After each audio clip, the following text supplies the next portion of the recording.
Hello students, तो चलिए आज हम लोग शुरुआत करते हैं क्लास 10 के एक्सरसाइज 6.2 के क्वेश्चन नंबर 1 का, जो कि है in figure 1 and 2 DE is parallel to BC। तो इस क्वेश्चन में सबसे पहला इन्फॉर्मेशन हम लोगों को क्या गिवन है कि दोनों फिगर मतलब कि फिगर 1 और 2 में DE लाइन जो है वो BC के पैरेलल है। मतलब कि इस फिगर में DE लाइन BC के पैरेलल है और इस फिगर में भी DE लाइन जो है वो BC के पैरेलल है। आगे क्या बोला है कि find EC in 1 and AD इन 2। मतलब कि हम लोगों को पहले फिगर में से EC का वैल्यू निकालना है और दूसरे फिगर में से AD का वैल्यू निकालना है, जो कि दोनों में अननोन है। तो अब आप लोगों के दिमाग में आ रहा है, अरे ये क्वेश्चन तो बहुत ईजी, हम लोग इसको तुरंत सॉल्व कर सकते हैं ना। तो जल्दी जल्दी कमेंट सेक्शन में बताइए कि कौन सा फॉर्मूला या कौन सा थ्योरम यूज करके हम लोग इस क्वेश्चन को सॉल्व करने वाले हैं।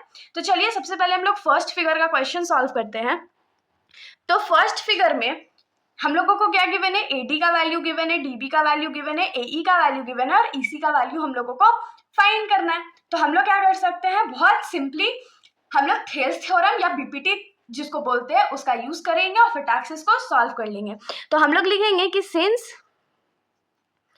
DE is parallel to BC, therefore AD by DB जो होगा वो इक्वल हो जाएगा किसके, तो AE बाई EC। क्यों इक्वल होगा, तो इसका रीजन में जाएगा बाय थेल्स थ्योरम, या अगर आप लोग चाहो तो इसको बाय BPT भी लिख सकते हो, दोनों ही करेक्ट होगा। तो अब आप लोगों के दिमाग में आ रहा होगा थेल्स थ्योरम क्यों यूज किया।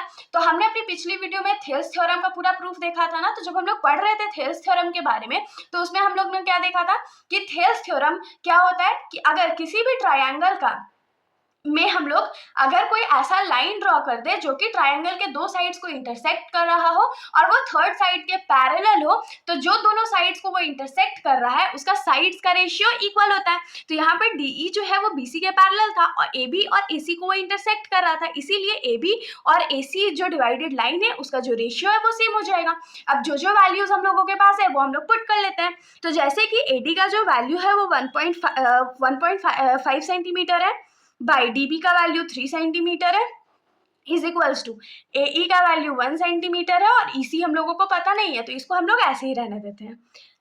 तो अब हम लोग क्या करते हैं, थोड़ा सा क्रॉस मल्टीप्लीकेशन कर लेते हैं। तो EC को इस साइड भेज देते हैं, तो ये 1.5 सेंटीमीटर इंटू EC हो जाएगा और 3 को राइट साइड भेज देंगे तो 1 सेंटीमीटर इंटू 3 सेंटीमीटर हो जाएगा।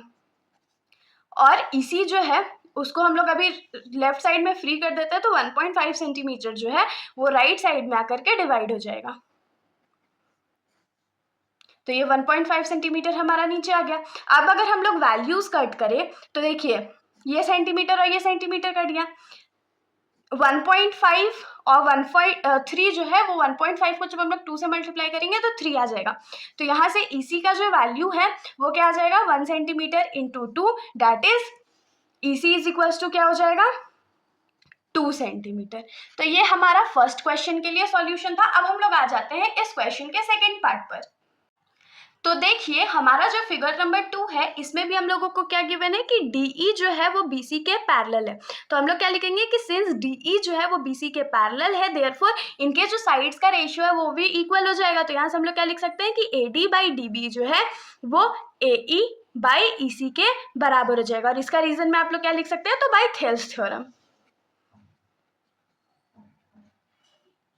तो यहाँ पर जो जो वैल्यूज हम लोगों को पता है सेम हम लोग पुट कर लेते हैं। तो AD का वैल्यू हम लोगों को नहीं पता है, DB का वैल्यू क्या है, तो 7.2 सेंटीमीटर है, इज इक्वल्स टू AE का वैल्यू 1.8 सेंटीमीटर है और EC का वैल्यू 5.4 सेंटीमीटर है। तो हम लोग AD को फ्री कर लेते हैं।